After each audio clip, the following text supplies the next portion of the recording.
Welcome back to Road Gang Radio. Join Jimmy Mack and Lindsay Lawler's Gang of the Airwaves by subscribing to Radio Nemo on YouTube. We celebrate all kinds. Make it official.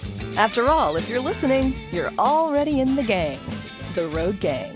If you've got the audacity to be here on Odyssey, welcome aboard. All of our friends are yakking it up on YouTube. And speaking of friends, happy October. As we head into the spooky season, our good friends from Canada have come a-calling in the form of Joanne, Ritchie, and Jim Park into the arms of America, OBAC.ca. Good morning to you both.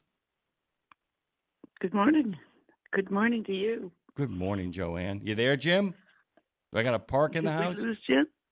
I think we lost Jim. But we'll start with you, by the way. We will start with you because we got to get a little shout-out going on here, Joanne. Take us away. Yeah. I like to always give a shout-out when I can. This one is to Mario Bulacso. He's been named National Driver of the Year by the Canadian Trucking Alliance and Fossil Trucks Canada. So this award is considered to be the highest honor a professional truck driver can receive in Canada. So it's a pretty big deal. Mario's a livestock hauler from Steinbach, Manitoba, works for High Life. They're a big pork producer. And he's got a couple of decades of experience in the pork industry. And the past 10 of those years, he's been behind the wheel, collision-free, I might add. He's got a Bachelor of Science degree in agriculture with a major in animal science. So he brings a little bit of additional expertise to his responsibilities out on the road. And according to his company, he has an unwavering commitment to safety and a dedication to animal welfare. So he's very active in his company. He's on their heads up their driver's advisory board and represents the company at career fairs and truck shows. And he's also a passionate mentor for new drivers and dedicated to building community on the road. So congratulations to Mario. It's a big high five from us, that's for sure. Yeah, it really is. Like I said, I have an uncle who used to always say it's nice when nice things happen to nice people. The other thing is, too, that I kind of picked up on in the story, it's just kind of great to realize that these kind of awards don't just happen for it ain't a rookie of the year. Is a way of kind of putting it. We're talking about a great deal of institutional knowledge here that's at play. And a lot of times when people get these top professional driver shout-outs, awards, nominations, it's because they have literally become overnight successes after 20-plus years on the road, right? Yeah.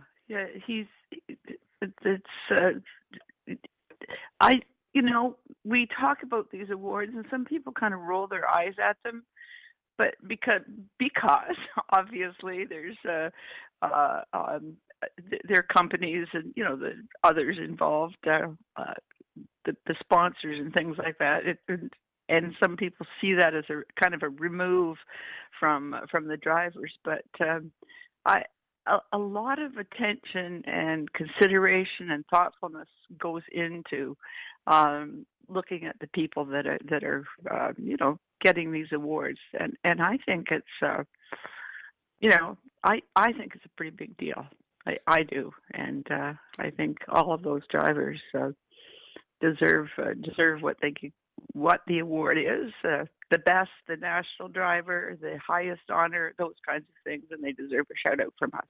But by the way, and the other reason I like the shout out too is I really want our listeners, because look, and I'm the first person to kind of fall prey to this. There's something that happens in all forms of industry and all forms of achievement and all that stuff, where people start going, yeah, that's a lot of hooey. That sense of always poo-pooing because your name is never called. A lot of people won't admit it, but a lot of people often have that kind of sense of seething resentment or think it's a lot of nonsense because they've never been a part of it. One of the things I have always found that when you start giving people shout-outs, you'll be surprised at how many people start noticing you and giving you shout-outs. And, I don't mean that from a selfish standpoint. What I'm simply saying is that the people who actually win those things, get that kind of notice, are the people that participate. And while I don't believe in participation trophies, I do believe in participation acknowledgement, and sometimes simply being excited for the success of other people calls attention to yourself in a positive way. What the One More Truck Stop doesn't need is a bunch of guys and gals sitting around complaining about people who actually are doing well. I mean, that's my least favorite thing to do, is to sit at a diner. What are we complaining about? Success. It just makes me nuts. It's just the worst.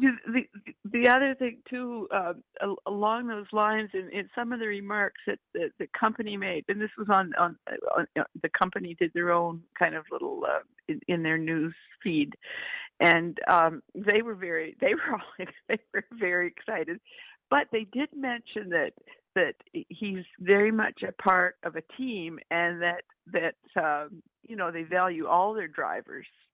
That they have that sense of community and appreciation of their drivers. So he's a bit of a team leader, but they did acknowledge the rest of their drivers. So I thought that was pretty cool as well. Yeah, and there is a lesson from sports, by the way. I love when they call over the quarterback or the big defensive star on a football team after a game wins, and the best of them all. Nobody ever says, "Yeah, I really did it today.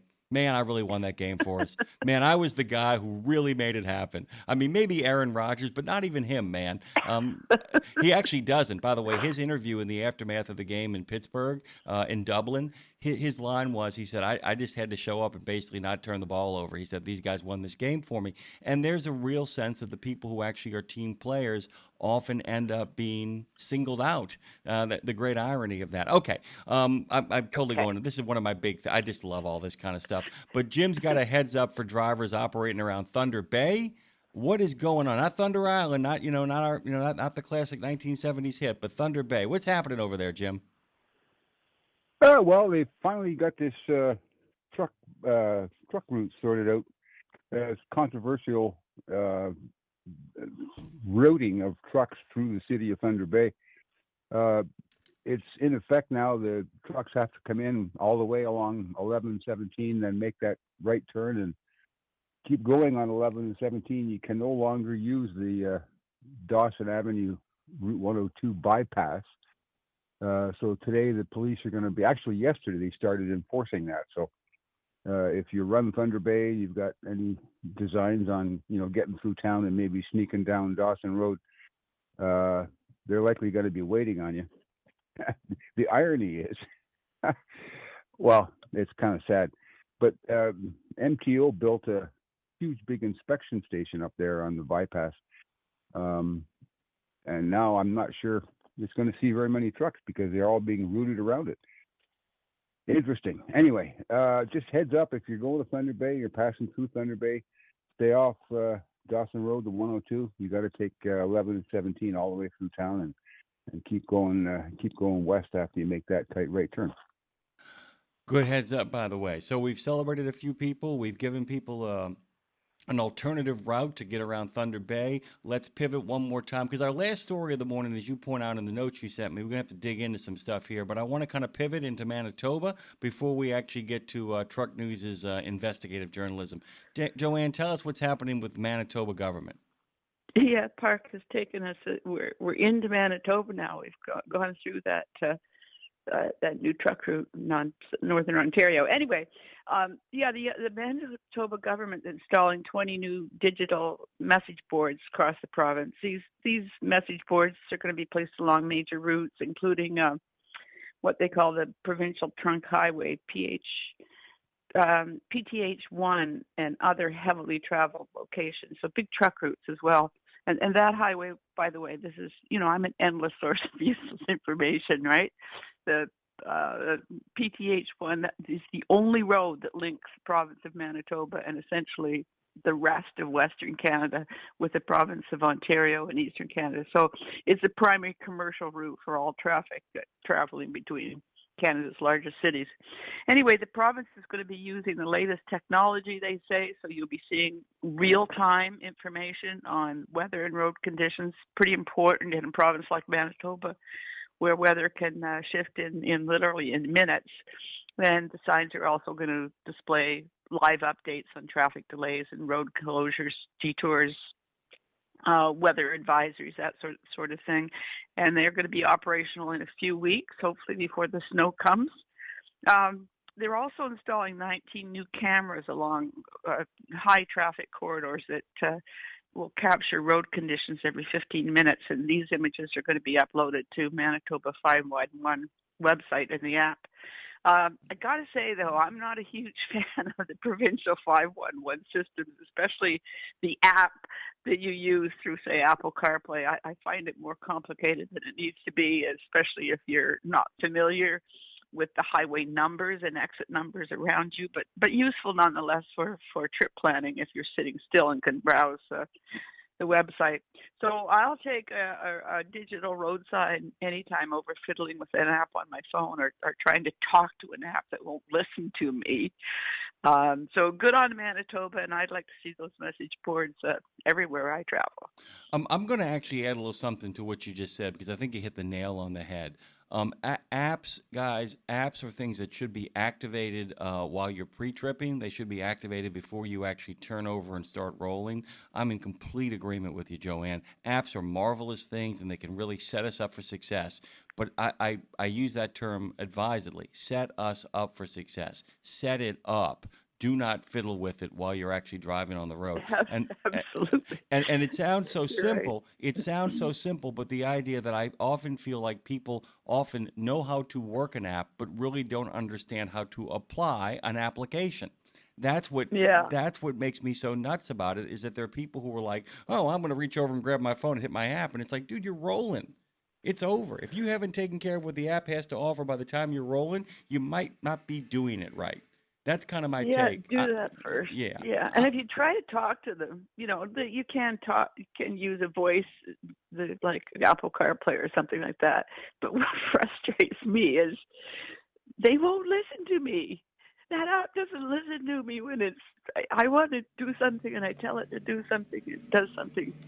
Anyway, I get really frustrated. So I love the idea of signs. Yeah. I love them. Nothing wrong with a couple of really clear, well-written signs, digital signs that do turnovers, all that kind of stuff is just fantastic, especially if I can look up and see it. It's really funny. The science, by the way, so I drive into work every day, and I think Dre takes a different exit, but the exit I come in on has a 5-way light, and it is the most complex thing you've ever seen, but it isn't, because it is so well thought out in regards to how people go and move and all that kind of stuff. And on the early mornings, I'll sit there, Joanne, and I'll watch the whole thing play out. And it's a masterpiece of design because the lights are high enough. None of them, and they'll have lights where the one behind the green is red, or the one, you have a green light down the road but a red light in front of you. They've positioned it so well. All of that is from planning, though. And people got to remember that, too. If you're going to be screwing around with apps, make sure you're doing it in the diner or on the couch or behind the desk. Don't be messing around with them in the car, by the way. Sorry, once again, you're talking about some of my pet peeves here, so into the weeds we go. We actually have saved a lot of time here for a real conversation. And so Truck News has engaged in a bit of investigative journalism, and I kind of want to unpack that because there's lots to talk about here. Who would care to do the honors? Park's going to take that away. I'll take care of this one. All right, Jim, go ahead. So this is a interesting story in that Truck News doesn't usually engage in investigative journalism. We, go digging for stuff if we find it and, learn something new about what's going on. But this one will probably turn into a criminal investigation at some point. It involves the use of fraudulently obtained FMCSA or FMCSA annual inspection stickers. You all know you've got to get those renewed once a year and get the truck into a shop and get it inspected to get your sticker. Well, same thing goes on up here in Ontario and everywhere else in Canada for that matter. But recently, Ontario, this is over the past couple of years, Ontario has been overhauling its vehicle inspection requirements for the shops that do them, and tightening down on the possibility of fraud and basically misrepresented inspections by creating a system where all the data had to be filed through ministry computers and basically verified before the garage or the shop would be allowed to issue that sticker. So it was getting difficult here in Ontario to just check the boxes on a sheet of paper and hand the customer a sticker, which, was happening a lot because, let's face it, there's a lot of trucks that are in pretty poor shape. They need that sticker. So pay a bit of money and get a sticker and go down the road happy camper. So with the program tightening up in Ontario, it became harder and harder to do that. So there was a garage owner who had a decent stream of business. He was doing a number of inspections for regular customers. And then, according to the story, one day they just stopped showing up. He wasn't getting trucks from those fleets anymore, and was kind of curious, why not? Like, what happened to my business? Where did it all go? So, go ahead. Turns out that he had some competition he wasn't expecting. And that's another repair shop in Cook County, Illinois,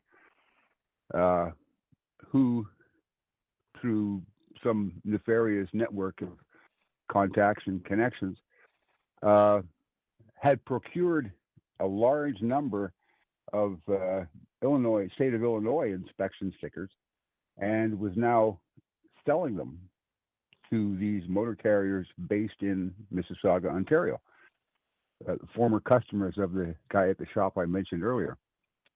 That's what the investigation revealed, but there was an interesting path to get there.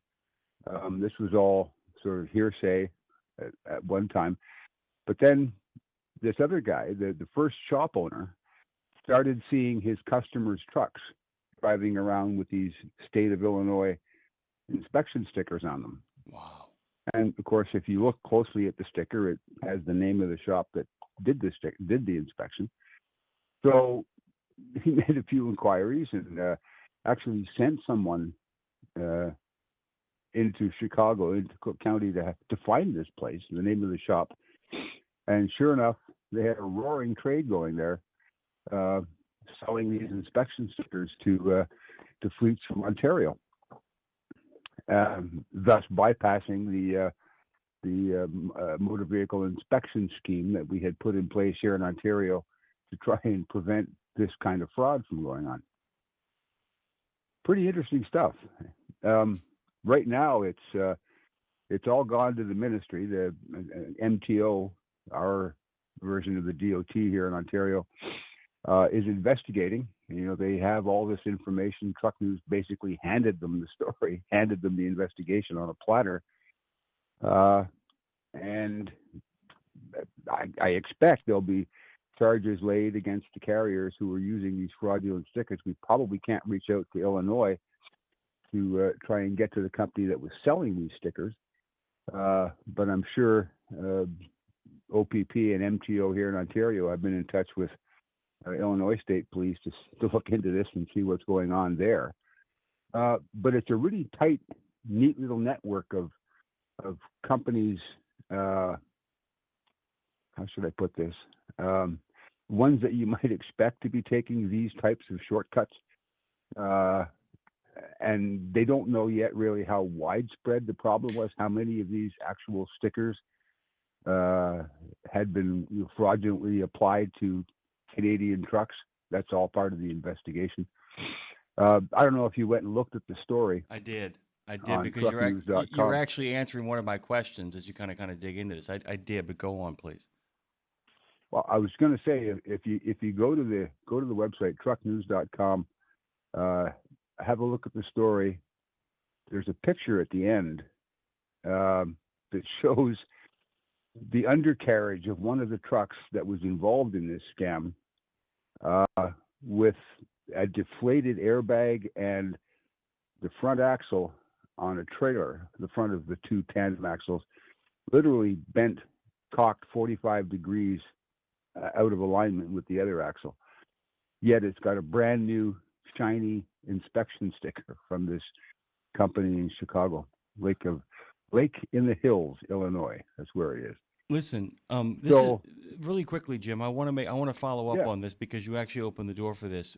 Here's my question that just kept popping up as I read this through the story. I'm like, how far have their tentacles gotten? Because that's a big part of this story too, is the fact that once again you have it's a great reminder of the power of investigative journalism, because essentially, as you said, they served it up to them on a silver platter.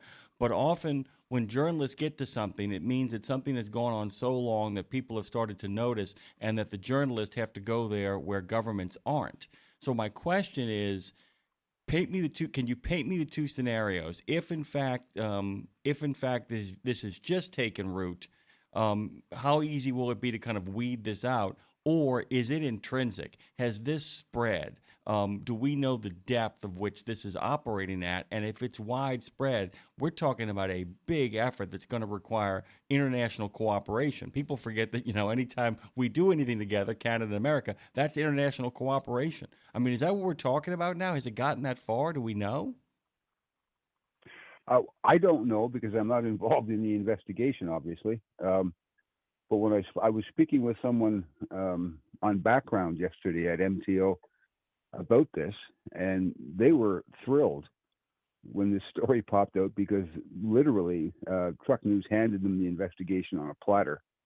They had no idea this was going on at this point, because once you start getting the inspections done out of the province, which is totally legal, by the way,